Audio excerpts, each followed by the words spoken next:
Welcome to An Old Man Running. I want to talk a bit today about super low heart rate training and the pros and cons I've found with that for me as an older runner. As a little bit of background, I started running again in February of 2021 after a really long absence, like 15 years, so I effectively count it as starting again. And as I started to build up my pace and the distances that I ran, I found I was, even with stretching, I was pretty sore after the runs and I was, not sleeping well at night. And I also got stuck at a distance about 17 kilometres, couldn't really get myself any further than that. And I was talking to a friend who's a much better and more experienced runner than me about it, and he suggested I look at Maffetone, Phil Maffetone, and his low heart rate running, his low heart rate concept. And basically, he has you run at 180 beats per minute minus your age. So for me, that's at 59, that was 121, and to keep your heart rate below that for almost all of the runs that you do. And so when I started doing that, it was super hard. Like I was like 8 minutes per kilometre and still struggling to keep it under 122. But as I got on and I built up my aerobic fitness, I was getting down. I was close recently to about 6 minutes per kilometre. That improved my aerobic fitness, but more importantly, I wasn't sore after runs. I was sleeping better, and I was able to extend my running distances up to like half marathons I was running, and I started to race in a couple of half marathons. So it made that breakthrough as well. So it really worked very well for me.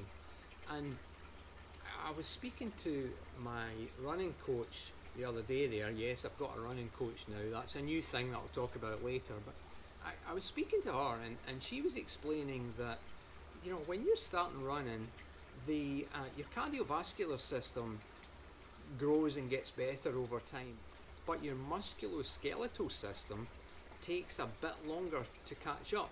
And so with me giving that system a bit of a break by running at lower paces, lower heart rates, was giving it a bit of time to catch up.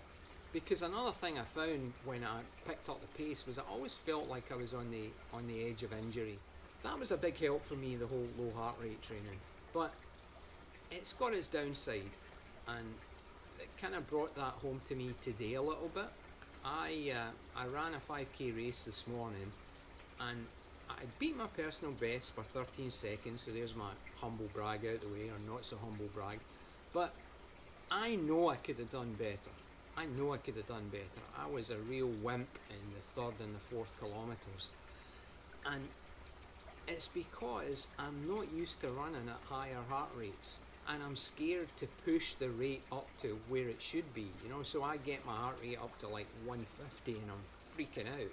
And so the downside of low heart rate training is that I think that you become used to this slow, gentle pace, not putting a great strain on your cardiovascular system, and it can kind of slow you down.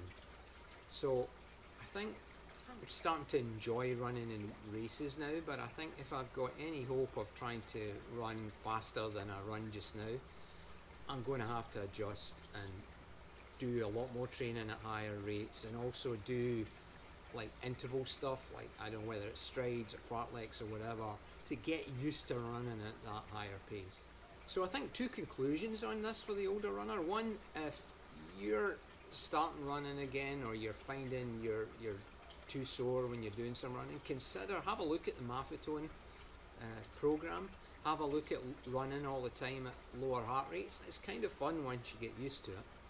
But if you also enjoy or have aspirations to run in races, just be aware that it may be a constraint on you. Now, you might be much better at adapting going between low and high heart rate than I am, maybe I'm just a wimp at trying to go to the faster paces. But it's something to think about.